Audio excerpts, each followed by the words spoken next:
പെരുമാനപ്പെട്ട മോണിസിഞ്ഞു സെറിയക്കച്ച, ഷാജിച്ച, സെബാസ്റ്റ്യൻച്ച, റോയ്സച്ച, very good സിസ്റ്ററെ, Anitha Julius, ഞാൻ എല്ലാവരുടെയും പേര് പറയാൻ എക്സിക്യൂട്ടീവായിട്ടിരിക്കുന്ന മെമ്പേഴ്സ്, രജുവച്ച, മാർട്ടിനച്ച, സിസ്റ്റേഴ്സ്, ഏറ്റവും പ്രിയപ്പെട്ട മാതാക്കളെ, സഹോദരിമാരെ, സഹോദരന്മാരെ, മെസ്സേജ് എന്ന് പറയാൻ എനിക്ക് നന്ദിയും ഒരു അനുമോദനവും ഒക്കെ എനിക്ക് പറയാനായിട്ടുള്ളത്. നന്ദി എന്ന് പറയാൻ ഞാൻ ആഗ്രഹിക്കുന്നത്, ഇവിടെ പ്രസംഗം പറയുകയോ എന്തെങ്കിലും പറഞ്ഞ് എല്ലാവരുടെയും പേരിൽ പേട്രൻസ് ഡേയുടെ മംഗളങ്ങൾ നേർന്നു. അതിന് നന്ദി പറയാനുണ്ട്. എല്ലാറ്റിനും ഉപരിയായിട്ട് ഞാൻ അത്ഭുതപ്പെട്ടു പോയി.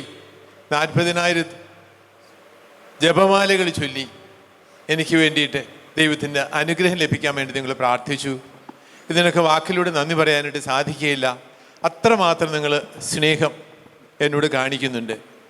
റോയസ് അച്ഛൻ പറയുകയുണ്ടായി, അച്ഛൻ്റെ അറിവിൽ ഇങ്ങനെ പേട്രൻസ് ഡേ പ്രത്യേകം ആഘോഷിക്കുന്ന രൂപതകളുണ്ടോ എന്ന്. എല്ലാ രൂപതകളിലും ഒരു പ്രാവശ്യം ബിഷപ്പിൻ്റെ ഒരു പേട്രൻസ് ഡേ ആഘോഷിക്കാറുണ്ട്. നമ്മളങ്ങനെ എപ്പാർക്കിൽ ഡേ ആയിട്ട് പ്രാവശ്യം ആഘോഷിച്ചു. രണ്ടാമത് ഒരു മാതൃസംഘത്തിൻ്റെ പേരിൽ തന്നെ ഒരു പേട്രൻസ് ഡേ ആഘോഷിക്കുന്ന മറ്റ് രൂപതകൾ ഒരു പക്ഷേ ഉണ്ടാവില്ലെന്ന് തന്നെയാണ് ഞാൻ കണക്കാക്കുന്നത്. നമ്മൾ മാത്രമേ ഇങ്ങനെയുള്ളൂ. അതിനൊരു കാരണം ഞാൻ പറഞ്ഞപ്പം നമ്മളുടെ ആനുവൽ ഡേ ഒക്കെ ഒത്തിരി കൂടുതലാണ്. അപ്പോഴിങ്ങനെ പറഞ്ഞു നമുക്കൊന്ന് കുറയ്ക്കണം. ഇതുവരെ നമുക്ക് നാല് പ്രാവശ്യം നമ്മൾ ഒരുമിച്ച് കൂടുക ഉണ്ടായിരുന്നു. അപ്പോൾ അത് 3 കുറയ്ക്കണം. അപ്പം ഞാൻ ഉടനെ ഡയറക്ഷൻസ് പറഞ്ഞു, ഒരെണ്ണം പേട്രൻസ് ഡേ വേണ്ടെന്ന് വയ്ക്കുക. അപ്പം 3 ആയിട്ട് മാറ്റാൻ സാധിക്കും. അച്ഛൻ പറഞ്ഞു ഞാൻ അവരോട് ചോദിക്കട്ടെ. അവരോട് ചോദിച്ചതിന് ശേഷം അവർ പറഞ്ഞു പേട്രൻസ് ഡേ ഏതായാലും ഞങ്ങൾ ആഘോഷിക്കും. ഇനി വിമൻസ് ഡേയും ആനുവൽ ഡേയും കൂടി ഒരുമിപ്പിച്ചാലും ശരി എന്ന് പറഞ്ഞാൽ വിമൻസ് ഡേ ഇല്ലെന്ന് വെച്ചാലും പേട്രൻസ് ഡേ ആഘോഷിക്കും എന്ന് പറഞ്ഞു. അത് ഞാൻ കണക്കാക്കുന്നത് നിങ്ങളുടെ അമ്മമാരുടെ വലിയ സ്നേഹമാണ്. ആ സ്നേഹമാണ് ഞാൻ നന്ദിയോടെ ഓർക്കുന്നത്. ഇത്രമാത്രം വലിയൊരു സ്നേഹം. അതുകൊണ്ടാണ് കല്യാൺ രൂപതയിൽ ഇങ്ങനെ പേട്രൻസ് ഡേ വീണ്ടും വീണ്ടും ആഘോഷിക്കാൻ ഇടയാകുന്നത്. നിങ്ങളുടെ അമ്മമാരുടെ സ്നേഹത്തിനാണ് ഞാൻ നന്ദി പറഞ്ഞുകൊണ്ട് മുമ്പിൽ ആയിരിക്കുന്നത്. രണ്ടാമത് അനുമോദനം ആശംസകൾ. ഞാൻ ഏത് മീറ്റിംഗ് കൂടിയാലും മാതൃസംഘത്തിൻ്റെ മീറ്റിംഗ് ഞാൻ നിങ്ങളെ അനുമോദിക്കാറുണ്ട്. ഇന്നത്തെ സാഹചര്യം പറയുമ്പോൾ ഞാൻ മോൺസിംഗ് പറഞ്ഞതുപോലെ ഞങ്ങൾ അവിടുന്ന് പുറപ്പെടുമ്പോൾ തന്നെ നല്ല മഴ, രാത്രി അതിശക്തമായ മഴ. അപ്പം ഞാൻ പറഞ്ഞു നമ്മുടെ അമ്മമാർ എന്ത് ത്യാഗം സഹിക്കേണ്ടി വരും ഈ മഴയത്ത്. ഇതെല്ലാം സഹിച്ച് അകലിൽ നിന്നും അടുത്തുമൊക്കെ ഇവിടെ വരണമെങ്കിൽ അത് സാധിക്കുമോ അത്രയും എന്നൊരു സംശയം എൻ്റെ മനസ്സിലേക്ക് തോമാസിനെ എപ്പോഴും സംശയിക്കുമല്ലോ. അങ്ങനെ സംശയിച്ചുകൊണ്ടാണ് ഞാൻ വന്നത്. ഇത്രയും പേരൊക്കെ വരാൻ സാധിക്കുമോ എന്നൊക്കെ ഞാൻ ചോദിച്ചു. പക്ഷെ ഞാൻ പറഞ്ഞല്ലോ, വിശുദ്ധ കുർബാന അർപ്പിച്ചപ്പോൾ പള്ളിയിൽ ഇരിക്കാൻ സ്ഥലമില്ലാഞ്ഞിട്ട് ഓരോ പ്രാവശ്യവും കസേരയൊക്കെ എടുത്തുകൊണ്ട് വരുന്നത് കണ്ടു. അപ്പോൾ അച്ഛൻ പറഞ്ഞു അതല്ല, അപ്പോൾ അത് 650ഓളം അമ്മമാർ ത്യാഗം സഹിച്ച് ഇവിടെ വന്നിട്ടുണ്ട് എന്ന് പറഞ്ഞു. അത് നിങ്ങളുടെ നമ്മുടെ മാതൃസംഘടനയോടും തീർച്ചയായിട്ടും പേട്രൻസ് ഡേയുടെ ആഘോഷത്തോടുമുള്ള വലിയ സ്നേഹം അതാണ് അവിടെ പ്രകടനം ആക്കുന്നത്. യാതൊരു സംശയം. It's possible only with the mothers. എനിക്ക് തോന്നുന്നില്ല ബാക്കി ആരോട് പറഞ്ഞാലും ഇത്രയും ത്യാഗം സഹിച്ച് ഇത്രയും പേരിങ്ങനെ വരുമെന്ന് എനിക്ക് തോന്നുന്നില്ല. അതുകൊണ്ടാണ് ഒരു അമ്മയുടെ ചരിത്രമുണ്ട്. അമ്മയുടെ ഒരു കഥ പറയുന്നതിന് ശേഷം ഒരു അമ്മ മകന് വേണ്ടി സഹിക്കും, അവസാനം കണ്ണുപോലും ചൊഴിഞ്ഞെടുത്ത് കൊടുക്കും മകന് വേണ്ടിയിട്ട്. അതിന് ശേഷം ചോദിക്കാറുണ്ട് ചോദ്യം, ഹൗ ഈസ് പോസിബിൾ ഇത്രമാത്രം സ്നേഹം? Because I M A mother. ഞാനൊരു അമ്മയായതുകൊണ്ടാണ് ഇത്രയും സ്നേഹം കാണിക്കാനായിട്ട് എനിക്ക് സാധിക്കുന്നതെന്ന് പറഞ്ഞു. അതുകൊണ്ടാണ് ഞാൻ പറഞ്ഞത് ഇങ്ങനെ മാതൃസംഘടനയ്ക്ക് മാത്രമേ ഉള്ളൂ ഇങ്ങനെ ത്യാഗം സഹിച്ചുകൊണ്ടാണെങ്കിൽ ശരി ഇവിടെ വരാനും പേട്രൻസ് ഡേ ആഘോഷിക്കാനും സ്നേഹം പ്രകടമാക്കാനും ഒക്കെ സന്നദ്ധത. അതിനാണ് ഞാൻ വീണ്ടും നിങ്ങൾക്ക് അനുമോദനവും നന്ദിയും ഈ അവസരത്തിൽ ഒരിക്കൽ കൂടി അറിയിക്കുകയാണ്. നിങ്ങൾക്ക് വേണ്ടി തന്നെ ഒന്ന് കൈയടിക്കണം എന്നാണ് എൻ്റെ ആഗ്രഹം. ഞാൻ കൈയടിച്ചാൽ ഒരാളുടെ കൈയടിക്കും, നിങ്ങളെല്ലാവരും കൈയടിച്ചത് എൻ്റെ പേരിലായിട്ട് ഞാൻ കണക്കാക്കുന്നത്. ഞാൻ അധികം ദീർഘിക്കാതെ പറയുമ്പോൾ അമ്മമാർക്ക് ദൈവത്തോടുള്ള സ്നേഹം കമ്പാരിറ്റീവ്ലി കൂടുതലാണെന്നാണ് പറയുക. ദൈവത്തോടും സഭയോടും ദൈവിക മനുഷ്യരോടുമുള്ള സ്നേഹം കൂടുതലാണ്, യാതൊരു സംശയമില്ല. ദൈവത്തോടുള്ള സ്നേഹം കൂടുതൽ എന്ന് പറയുമ്പോൾ അർത്ഥം ഞാൻ പറയുന്നതാണ്.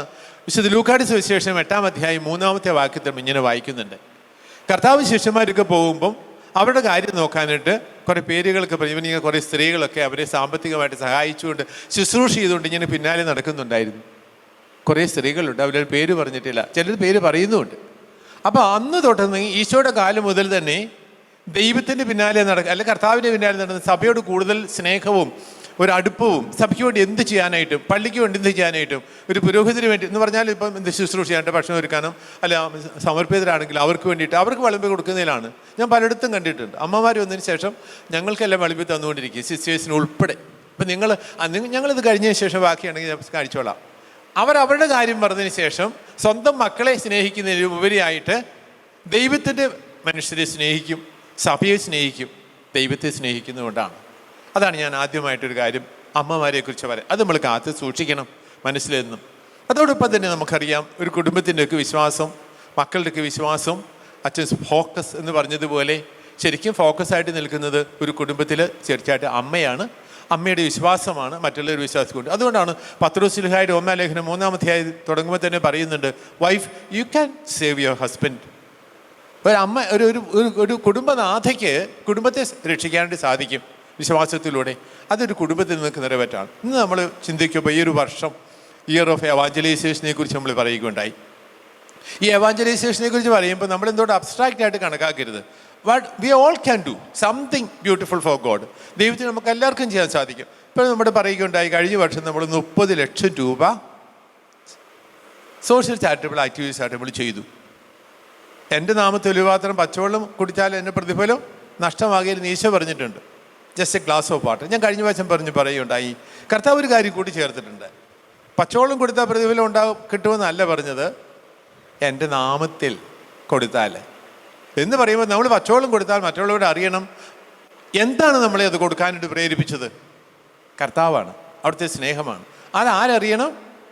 നമ്മളുടെ സഹായം സ്വീകരിക്കുന്ന വ്യക്തികൾ അറിയാനിടയാകണം. അതുകൊണ്ടാണ് എവാഞ്ചലൈസേഷനെ കുറിച്ച് പറയുമ്പോൾ there is direct evangelisation, indirect എവാഞ്ചലേഷൻ.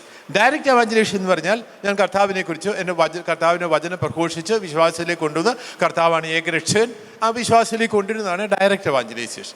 നമ്മുടെ സഭ ചെയ്യുന്ന എല്ലാ പ്രവൃത്തികളും, അത് സ്കൂളിൽ പഠിപ്പിക്കാട്ടെ, സമയസേവന പ്രവർത്തനമാകട്ടെ, ഹോസ്പിറ്റലിലാകട്ടെ, എന്ത് ചെയ്താലും എന്തുകൊണ്ട് നമ്മൾ സഭ ഇത് ചെയ്യുന്നു എന്ന് ചോദിച്ചാൽ these are all means of indirect evangelisation. കർത്താവിനെ പ്രഘോഷിക്കാനായിട്ട് എനിക്ക് ഒത്തിരി വേദികൾ കിട്ടും. ഒരുപക്ഷെ ഹോസ്പിറ്റലിൽ ജോലി ചെയ്യുന്ന ഒരു നേഴ്സായിരിക്കാം, സ്കൂളിൽ പഠിപ്പിക്കുന്ന ടീച്ചറായിരിക്കാം, സാമൂഹ്യ സേവന പ്രവർത്തനം ചെയ്യുന്ന ഒരു വ്യക്തിയായിരിക്കാം, രോഗികൾ നമ്മൾ ഹോസ്പീസസൊക്കെ ഉണ്ട്, എല്ലാം ഒക്കെ ഉണ്ട്. അവിടെയൊക്കെ നമ്മൾ എന്തുകൊണ്ട് ചെയ്യുന്നു എന്ന് ചോദിച്ചാൽ out of love for Jesus, ദൈവത്തോടുള്ള സ്നേഹത്തെ പ്രതി. അതാര് മനസ്സിലാക്കണം?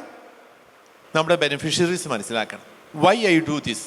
അതാണ് മദർ തെരേസ എപ്പോഴും പറഞ്ഞത്. ഞാൻ മറ്റൊന്നിനും വേണ്ടിയിട്ടില്ല, എൻ്റെ കർത്താവിനോട് സ്നേഹത്തെ പ്രതിയാണ്. അപ്പം ഞാൻ പറയുന്നത്, നമ്മൾ ഒരുപക്ഷെ ഒരാൾക്ക് എന്തൊരു ഉപകാരം ചെയ്തു, അല്ലെങ്കിൽ ഒരു പൊതിച്ചോറ് കൊടുത്തു, പൊതിച്ചോറ് കൊടുക്കുമ്പോൾ താങ്ക് യു എന്ന് നിങ്ങളോട് പറയും നോട്ട് മീ, എനിക്കല്ലേ താങ്ക് യു പറയേണ്ടത്, കർത്താവിനാണ് താങ്ക് യു. അതാരാ കർത്താവ്?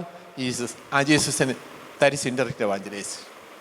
അത് ക്ലിയർ ആണെന്ന് എനിക്ക് തോന്നുന്നു. നമുക്ക് ഈ എവാഞ്ചലൈസേഷനെ കുറിച്ച് പറയുമ്പം നമുക്ക് 100 സാഹചര്യങ്ങൾ കിട്ടും. നമ്മൾ എന്തെല്ലാം ചെയ്താലും, വാക്കാലോ പ്രവൃത്തി എന്ത് ചെയ്താലും ആരെ പ്രതി ചെയ്യണം?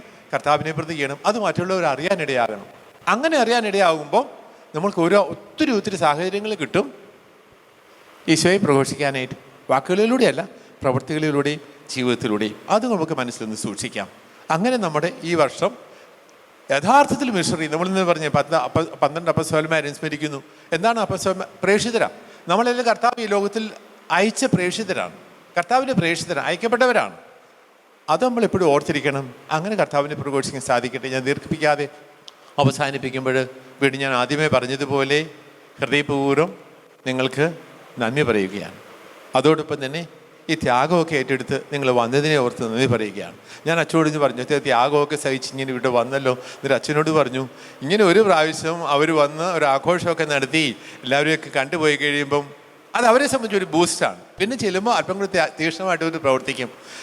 80ഓളം യൂണിറ്റിൽ നിന്നും ഇവിടെ വന്നു. ഞാൻ കണക്കൂട്ടി നോക്കി, 64 ആവറേജ് പറയുമ്പോൾ ഒരു 8 പേരെങ്കിലും ഒരു യൂണിറ്റിൽ നിന്നുണ്ട്. ചിലപ്പോൾ 8 അല്ല, 40ഉം 20ഉം ഒക്കെ ഉണ്ട്, മനസ്സിലാക്കിയായിരിക്കും.